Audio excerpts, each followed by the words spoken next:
Assalamualaikum warahmatullahi wabarakatuh. Salam sejahtera bagi kita semua. Nah, pada hari ini kita akan masuk materi pada pembelajaran berbasis web. Yang mana di sini saya akan menjelaskan apa itu pembelajaran berbasis web dan apa saja sih kelebihan serta kekurangannya. Kemudian, apakah ada prinsip-prinsip dalam pembelajaran berbasis web ini? Oleh karena itu, mari disimak penjelasan yang akan saya sampaikan pada siang hari ini. Baik, pada poin yang pertama yaitu ada pengertian pembelajaran berbasis web. Jadi, secara terminologi, web atau website adalah kumpulan dari halaman situs dan dokumen yang tersebar di beberapa komputer server yang berada di seluruh penjuru dunia dan terhubung menjadi satu jaringan melalui jaringan yang disebut internet. Nah, pembelajaran berbasis web ini merupakan kegiatan pembelajaran yang memanfaatkan media situs atau sering kita kenal dengan sebutan website yang bisa diakses melalui jaringan internet. Pembelajaran berbasis web atau yang dikenal juga dengan web-based learning ini merupakan salah satu jenis penerapan dari pembelajaran elektronik atau e-learning. Nah, jadi e-learning ini tidak sama dengan pembelajaran konvensional. Ada yang tahu konvensional itu apa? Baik, pembelajaran konvensional itu adalah pembelajaran dengan metode ceramah yang mana guru menjelaskan pelajaran kepada peserta didik dengan cara langsung. Jadi, bisa disimpulkan kalau pembelajaran konvensional itu pembelajaran dengan tatap muka antara guru dan murid. Nah, e-learning ini memiliki karakteristik tersendiri seperti yang pertama, interaktivitas. Interaktivitas itu tersedianya jalur komunikasi yang lebih banyak. Jadi, mudah untuk berkomunikasi antara guru dengan murid ataupun murid dengan murid. Kemudian yang kedua ada kemandirian. Yang ketiga ada aksesibilitas, yaitu membuat sumber-sumber belajar menjadi lebih luas dengan adanya jaringan internet. Jadi, peserta didik maupun guru lebih terjangkau untuk mencari sumber-sumber belajar yang akan memperluas ilmu pengetahuan. Yang keempat yaitu pengayaan. Nah, dari keempat karakteristik yang telah saya sampaikan tadi, itu merupakan hal yang membedakan antara e-learning dengan kegiatan pembelajaran secara konvensional. Dalam e-learning ini, daya tangkap siswa terhadap materi pembelajaran tidak lagi tergantung pada instruktur ataupun guru. Karena siswa-siswi dapat mengkonstruksi sendiri pengetahuannya. Bahan ajar yang telah disampaikan melalui interface situs web. Jadi, dapat kita simpulkan bahwa pembelajaran berbasis web adalah sebuah pengalaman belajar dengan memanfaatkan jaringan internet untuk berkomunikasi serta menyampaikan pembelajaran kepada peserta didik. Baik, poin selanjutnya yaitu fungsi serta manfaat pembelajaran berbasis web. Nah, bila dirancang dengan baik dan tepat, maka pembelajaran berbasis web ini bisa menjadi pembelajaran yang menyenangkan, memiliki unsur interaktivitas yang tinggi, menyebabkan peserta didik mengingat lebih banyak materi pelajaran, serta mengurangi biaya-biaya operasional yang biasanya dikeluarkan oleh peserta didik. Contohnya nih, seperti uang jajan atau biaya transportasi ke sekolah. Karena tidak sedikit peserta didik menggunakan transportasi umum untuk pergi ke sekolah, dan itu tentunya memerlukan biaya. Bahkan yang menggunakan kendaraan milik pribadi pun juga memerlukan biaya jika kehabisan bensin ataupun terjadi kerusakan di jalan. Nah, dikarenakan sifatnya yang maya ataupun virtual, pembelajaran ini dianggap telah memberikan fleksibilitas terhadap kegiatan pengaksesan materi pembelajaran. Pengantar materi pembelajaran tidak lagi tergantung pada medium fisik seperti buku pembelajaran atau CD-ROM. Nah, materi pembelajaran kini terbentuk seperti data digital yang bisa dikode ataupun diuraikan melalui perangkat elektronik seperti komputer, smartphone, telepon seluler, ataupun elektronik lainnya. Nah, ada penjelasan mengenai 3 fungsi pemanfaatan media elektronik atau web dalam kegiatan pembelajaran, seperti yang pertama, suplemen, yaitu tambahan. Fungsinya menjadikan e-learning sebagai sumber belajar tambahan yang dapat memperkaya hasanah pengetahuan pelajar. Kemudian yang kedua, komplement atau pelengkap. Nah, fungsinya yaitu mengharuskan situs web e-learning memiliki konten yang sesuai dengan kurikulum dan kebutuhan pembelajaran agar konten tersebut dapat dijadikan sebagai materi penguatan, remedial, media latihan, atau alat bantu dalam memberikan penugasan secara online bagi pelajar yang mengikuti pembelajaran di kelas. Kemudian, yang ketiga, substitusi, yaitu pengganti. Fungsi ini mengharuskan situs web e-learning memiliki konten pembelajaran yang mengacu pada kurikulum, lengkap dengan metode yang terintegrasi dalam materi, dan berbagai fitur pengelolaan kegiatan pembelajaran, sehingga sistem pembelajaran berbasis web tersebut dapat digunakan untuk menggantikan sebagian dari pembelajaran tatap muka.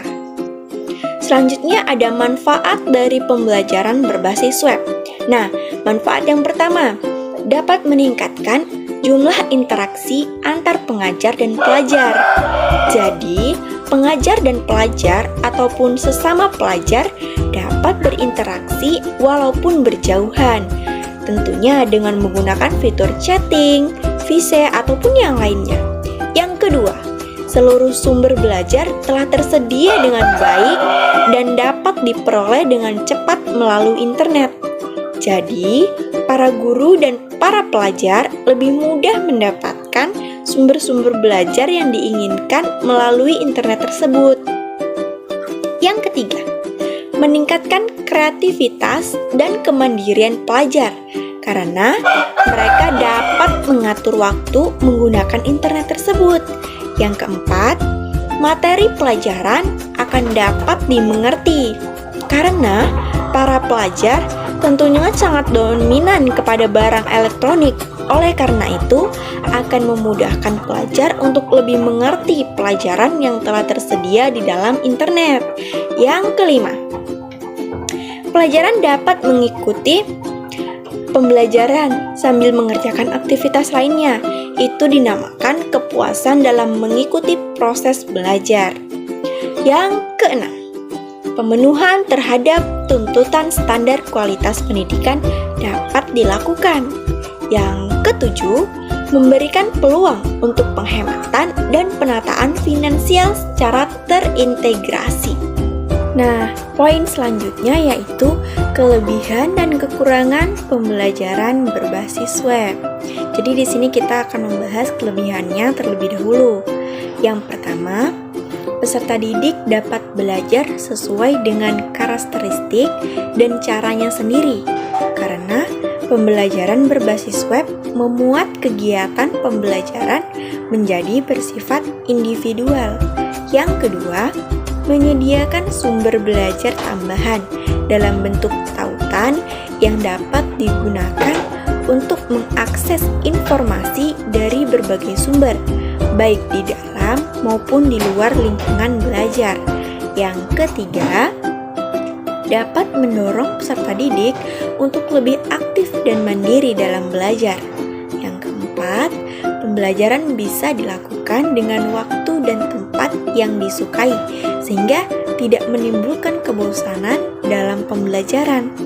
Yang kelima, untuk mendapatkan dan mencari materi-materi pembelajaran menjadi lebih mudah dan murah tanpa membeli buku cetak. Yang keenam, adanya disediakan fitur-fitur seperti chatting, web conference, Google Meet, Classroom, dan fitur-fitur lainnya yang bisa digunakan untuk berkomunikasi dan juga berdiskusi dengan mudah tanpa mengenal jarak dan tempat. Kemudian yang ketujuh, kemungkinan setiap orang akan bisa melakukan belajar dimanapun dan kapanpun.